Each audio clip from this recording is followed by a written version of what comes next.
Good afternoon, my name is Zafman, and this is my seminar or presentation on the topic of how pornography affects individuals, families, and societies. So just a quick overview of my outline. We're going to talk about a couple of points, but some of the main ones are explaining the GAC case, rewiring of the brain, the butterfly experiment, how pornography becomes an addiction, how it affects relationships, and how it can result in lack of empathy, violence, and fuel human trafficking. Next, please. So these are the three topics we're going to divide the presentation in. It's first the brain, of how pornography affects individuals, then the heart, how it affects families, and the world, how it affects societies. Okay, so first the brain. I want to ask you a question. If one of you can help me answering, how many hours of pornography do you think are viewed on one site in 1 year?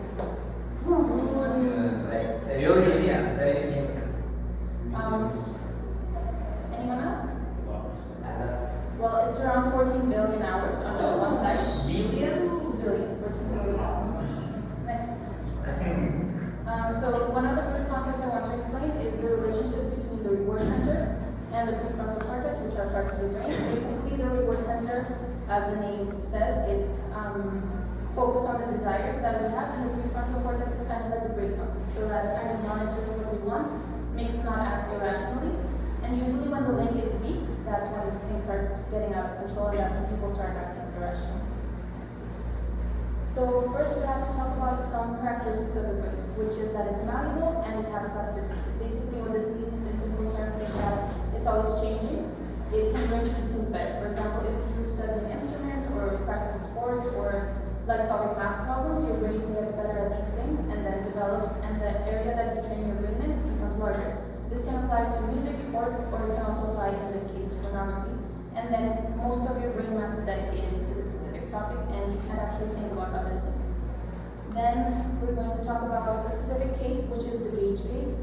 It was a man who he worked for a specific company, and he had an accident, and a metal rod went through his brain. He survived the accident, and well, everything was okay. He lived for 12 years, but people say that his personality changed.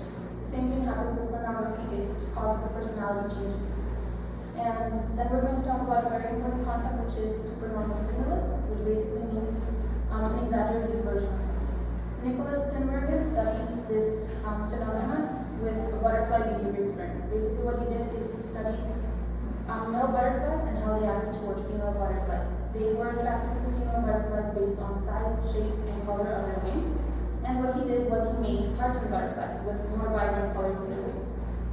The result of this experiment was pretty shocking. The male butterflies started to mate with the cartoon butterflies and ignored the female butterflies, the real ones. And the same thing happens with us, which is how the pornography industry markets.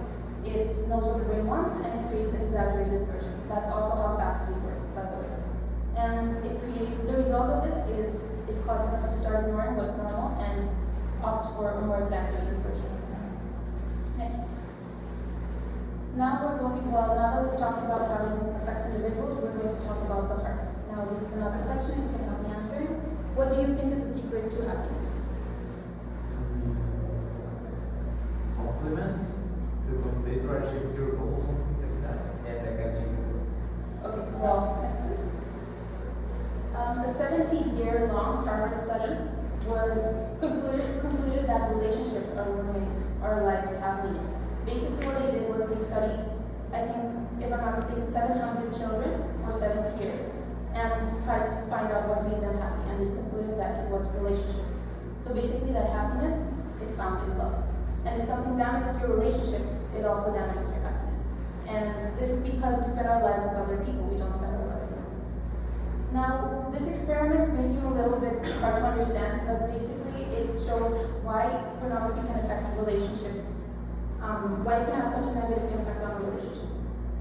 They conducted an experiment on a monkey where he had electrodes put like on a head, on his head, and they lit up depending on the actions that it performed. So basically, when he ate something, when he picked up something, different lights went off on his head. The problem was that one day, by accident, they found out that it also lit up when someone else did the action. So when you watch pornography, that's basically what happens, and that this is why it's so damaging towards a relationship, especially romantic relationships. It also changes people. It changes how you view people, relate to others. It decreases relationship happiness. It breaks connections between people. It objectifying people, and it takes away empathy as well. Next, please. It also results in needing extreme stimulus. At first, you started with very simple things, I guess, not the hardcore type of pornography, but then you start needing more because it's the type of stimulus that has to increase every time. It results in violence, lack of understanding between partners in a relationship, and the Godwin Institute, which is an institute that studies family life, agrees that it makes relationships 2 times more likely to end up in divorce and more likely to break up.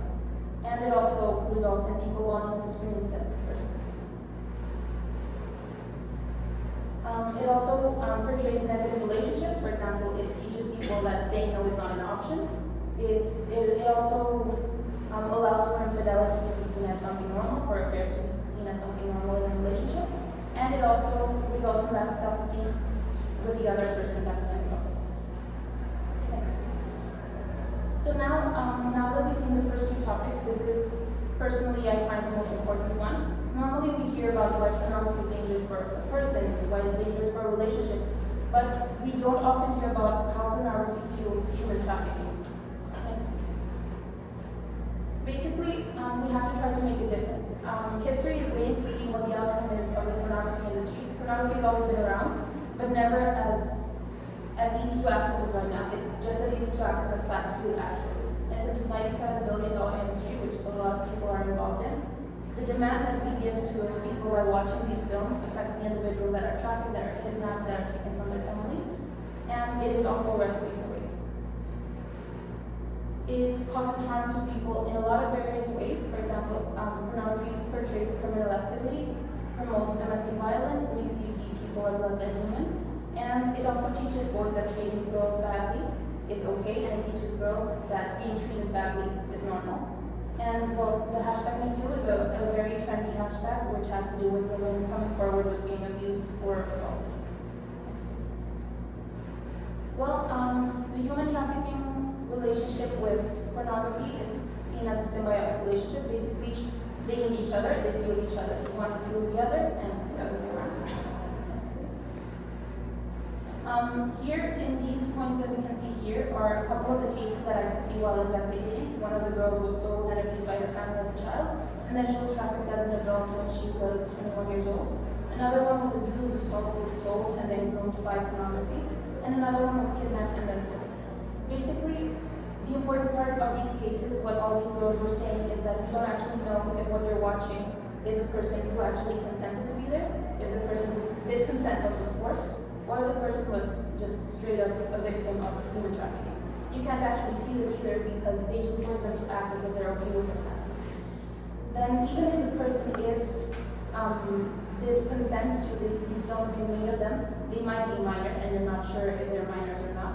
And the worst case in all of these is the grooming. Even if the person did consent and is of age, their videos may be used to groom children who were taken from their families and trafficked. Now, this topic isn't so much about victims as much as people who did consent to be in the industry. It's addiction creating addiction. One of the people who were in the videos that I used as a reference for this investigation was an ex-pornography star, and he talks about how being in this industry created an addiction to drugs because, again, what happens to these people is normal, so they need to use some other kind of substance to kind of be able to cope with what's happening to them, which usually tends to be drugs or alcohol. Next, please. Well, and the saddest part of all of this is a lot of people, for example, the 3 cases I mentioned of the girls earlier, sometimes they just want to get out, and eventually they can sometimes, and then they want to start their families, they get married, and then it comes up again, and people tell them that their videos have resurfaced and that someone's talking about them. So they can't actually ever have a normal life due to the internet, and it's a continual document of their humiliation. One specifically mentioned that she felt like every time that someone mentioned it, she was being raped all over again. And the conclusion of all of this topic is basically that it's not justifiable to watch this because we're feeding the demand. In any way, in the individual section, it's dangerous for you as a person because your personality changes, and in the case of relationships, it can damage a marriage and a family. But in this specific case, it actually ruins lives, and it takes people away from their families, and it ruins their chances of having a normal life and a normal family. Next, please. Well, the general conclusion of this topic is to consider before you consume. Always be careful with what you consume and how it can be affecting other people. Here we can see some social media. There are 2 Instagram accounts of people who talk about this issue. It's basically fighting your drug and Gianfranco Martinez. And then there's these 3 videos that talk about the brain particle situation. Thank you for your attention. Do you have any questions? I have a question. You said that in the butterfly experiment, right? The butterflies like adapted to their brains to the bigger butterflies, more saturated. So if this reflects like the human condition, is there a way to go back to the exaggerated version of it? Yes, that's actually a very good question. The human brain can be shaped in different ways. Like I mentioned in the beginning, you can train your brain in different areas, but the brain is also malleable, as I mentioned. So yes, the brain can heal and go back to how it was before. The problem with the situation is that most people are exposed to pornography since the age of 8 or 10 years old. So it's a lot of years that you have to kind of work back to become back to go back to who you were before the entire situation. Any other questions? Do you have kind of a percentage of how many kids consume pornography? No, I don't. I didn't focus a lot on the numbers in this case, but it's a great majority of people. Most people are exposed to pornography since before the age of 12. Any other questions? So do you think pornography affects decision making? I definitely think it does affect decision making. As the part where I mentioned the prefrontal cortex relationship with the, well, yes, how the brain works, the different areas of the brain with the reward system and stuff.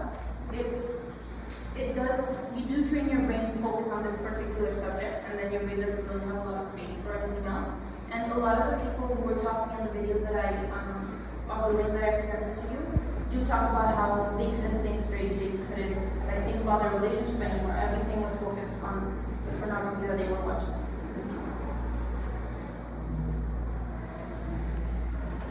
In your own words or in your own opinion, do you have any idea of how will this affect your life if you watch a lot of pornography? Is the question how I think it could affect your life? Well, yes, it affects your personality first. You start seeing changes in the way that you act. You start doing things that you normally wouldn't. You take away value from people. You can't respect your partner perhaps the way that you normally would. It can also, as I mentioned, provoke bad behavior, violent behavior, or even rape. So yes, first it affects you, then it starts affecting the people around you, and then the way that you act starts actually hurting other people as well. Do you think in an era where, for example, children right now are exposed to more internet and can be tricked into seeing these kinds of things without them wanting to, how do you think we can solve this problem of children consuming pornography from such a young age where their internet is very necessary at this age? Well, from what I investigated, the only conclusion I can reach is that it's important to stop thinking about the topic as something really weird to talk about. When I started the topic, it was actually really awkward for me to even say the word. And I think that's the most important part. It's a normal thing that a lot of people are into. A lot of people have seen pornography since they're children, but nobody actually likes to talk about it. So it's important that children, when exposed to this, can come to